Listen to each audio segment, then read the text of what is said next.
Hey everyone, welcome to Cooking with Calvin. We're getting a late start today, so I have a nice, simple, easy recipe that we can accomplish and get everybody fed really quickly. So this is one of my favorite dishes personally. Potato gnocchi. You can do such a versatile dish, do anything with it. Think of it as just pasta that has an added element of mashed potatoes in with it. So today what I want to do is make potato gnocchi from scratch, boil it off, and then I'm going to make a brown butter sage Parmesan sauce to go with it. So without further ado, let's get into it. So over here we have, this is as simple as it gets. We have flour, we have eggs, we have mashed potatoes, we have salt. Those are everything you need to be set up for success with this dish. So we can do one of two things with this. We have our potatoes cooked off. Now we could either just mash it, do it with a whisk, do it with a fork, just get it broken up. Or what we usually do in a professional kitchen is we run it through a ricer, and that's something that can get it so that there's no lumps and everything's broken up as much as possible. So, since we don't have that here, we could always run it through just a regular, what you would use for a cheese grater. And run it down straight through that. It's almost shaving down the potato as you're going. Of course, watch out for your fingers. Nobody wants grated fingers in with your potato gnocchi.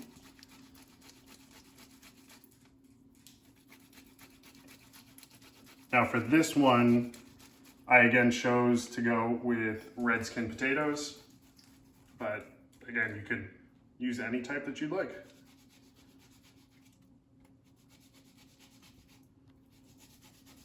What's fun about this too is that this is a very interactive dish. So if you want to do this with kids home, you want to do it with them, this is the most interactive that you can get. So what we're starting off with is I have a couple pounds of potatoes. I'm going to start off with 3 cups of flour. You just go straight into it.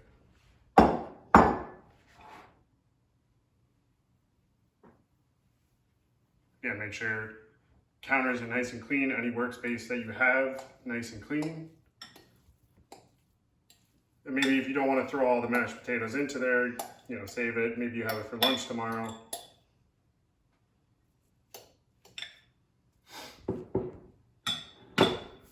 So now we're just getting it. You're almost working it just like you would any other type of dough. So you just want to mix together all of the potatoes, all the flour, and this is just going to be your base. Now you could do this into a bowl,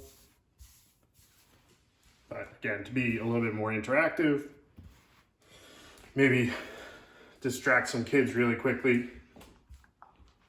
So now what we're doing, now we have all of this combined. You even feel this is a point where you're like, maybe there's a couple lumps that slip through. So this is your point where you could actually crush it a little bit more.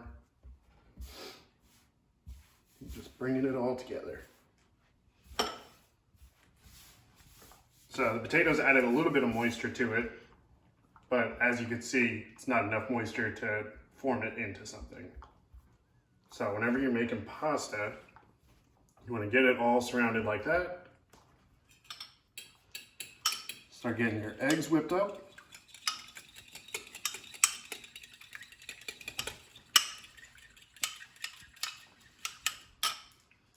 Now this is just add a pinch of salt to this. Now you have to remember, hopefully when you boiled out the potatoes, you added salt to it. When you're gonna boil out the gnocchi, you have salt in the water. And then when you make a sauce, chances are that you're going to have salt in it. So you don't want to do all of this work and then come to the end of it and you just over salted everything and it's not edible. So just little pinches at a time. You can always adjust as you go. And think about all the different steps. You're adding salt, bare minimum 3 times for this. So think about all of that. So once you have all of this mixed, just a little bit, just where it's workable, clear that off. have everything pressed together into one lump. And now you're turning it down like that. You want to lightly press forward.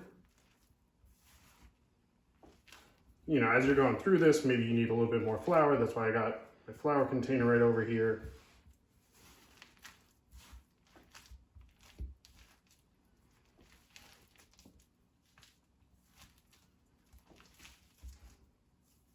Just clean your hands off as you go. All right, and as you're working it, you got a little bit of flour.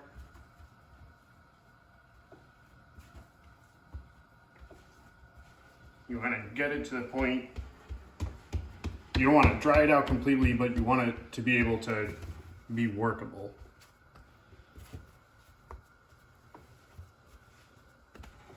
So you just keep, what you're doing here is you're folding back towards you, and then you take your hand and just knead it forward.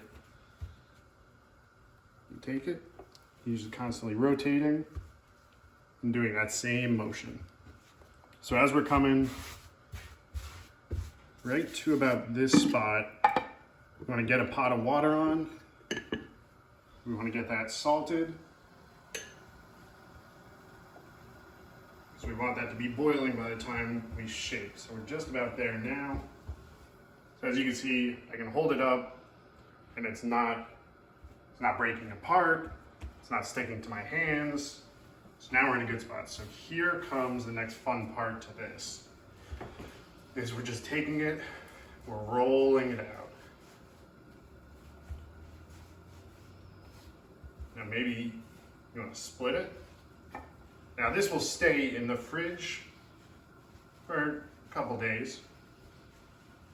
So if you want to do a batch where you can kind of do half today and then 3 days down the road, maybe you make another batch. So you're rolling it out into a snake and you're getting it, you know, about the size that you want it to be.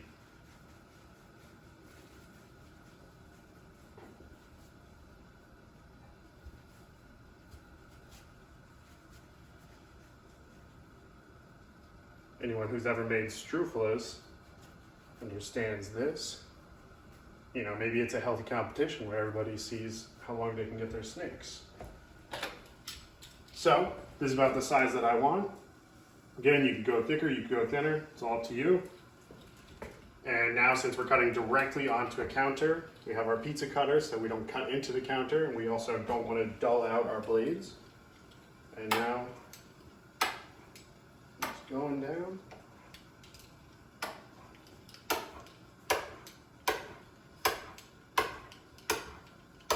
The goal here, so the first one that you cut, you want it to be the same size all throughout, so it's even cooking times.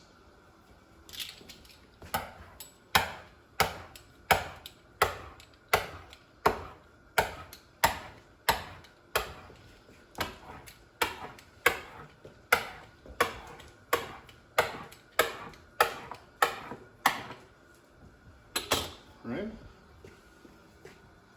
Now we're going to come over to here. We have a nice boiling pot.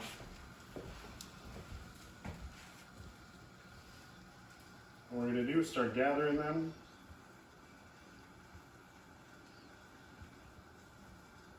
And you don't want to overload. You also, safe way to do this, you drop it right onto there and slowly put it in. That way you don't get any splashback from it.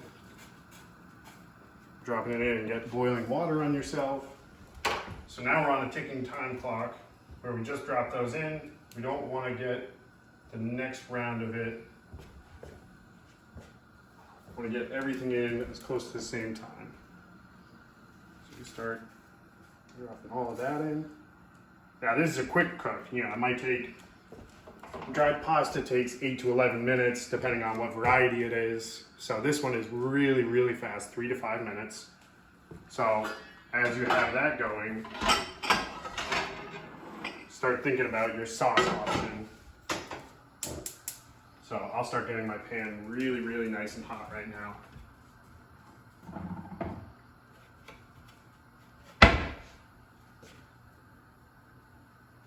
And a good indicator that it's cooked is you can see as we dropped it in, so the natural thing that this wants to do is just drop down towards the bottom. So right now it's all at the bottom. Once it's nice and cooked all throughout it, that's when it's going to start popping towards the surface. So you want to keep a close eye on that, make sure everybody's doing okay in there, and then see once they get to the surface, okay, that's where we can start pulling it off. All right, so as you can see, some of them are rising to the surface now, so without disturbing the ones on the bottom, you want to gather the ones from the top. The reason that you don't want to grab or disturb the ones on the bottom is because that could kind of be a fake tell of, you know, it scrapes off the bottom, it comes towards the top, you think it's done, and it's a raw gnocchi. So now is where our multitasking comes in. Now I have a nice hot saute pan. Dropping a little bit of olive oil into there. You want to get your butter, toss it right in.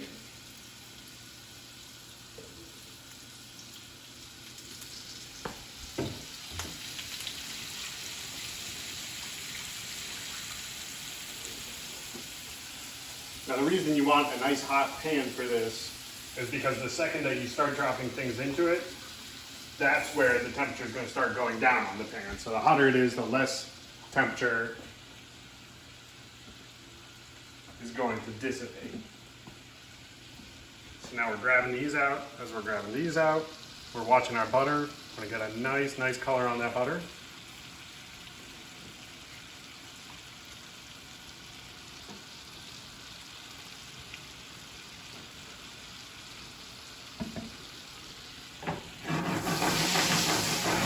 Coming together.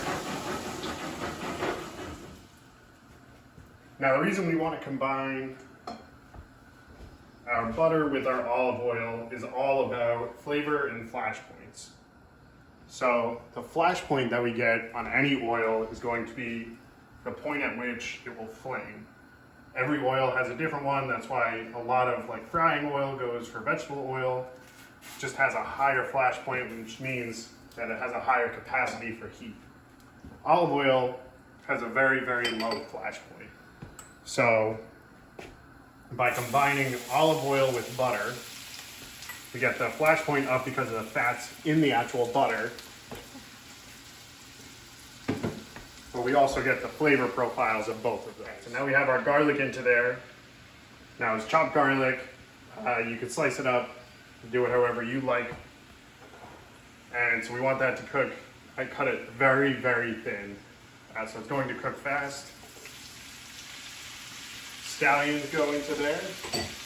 We have scallions is going to give you a little bit of an onion flavor to that. As you can see, it's starting to brown up and all that garlic. So now what we'd like to do is add a little bit of salt to that. Now also keep in mind, are you using unsalted or salted butter? That's also going to work with your how much butter you should, or how much salt that you should be putting into there. Once all of that has a nice color to it, the salt is getting all of the moisture that's in both of these vegetables to start to come out, start to hit the surface. We're going to get a nice caramelized effect on all of this. And now that you have your gnocchi right off to the side, and you start dropping that in. Now you want to bring your gnocchi to another container just so that the water doesn't hit all of this, because if the water hits that, then that's when you're going to start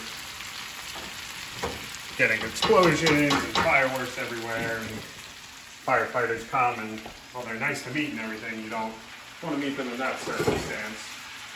So now that we have that in there, what we want to do is start getting it nice and coated.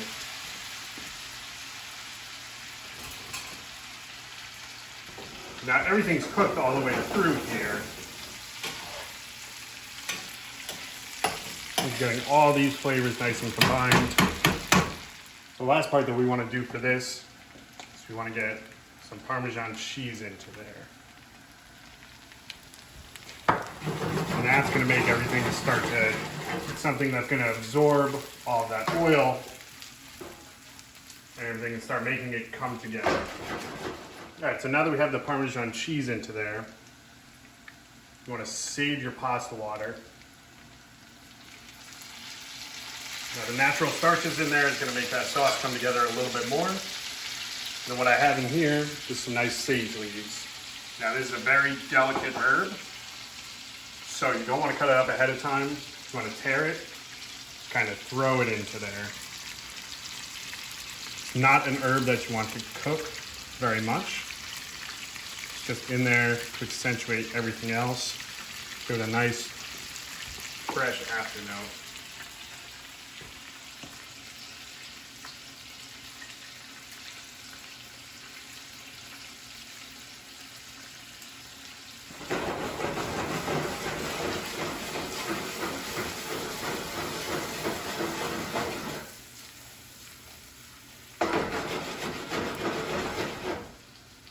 All right, cut out the heat, and you are good to serve it up.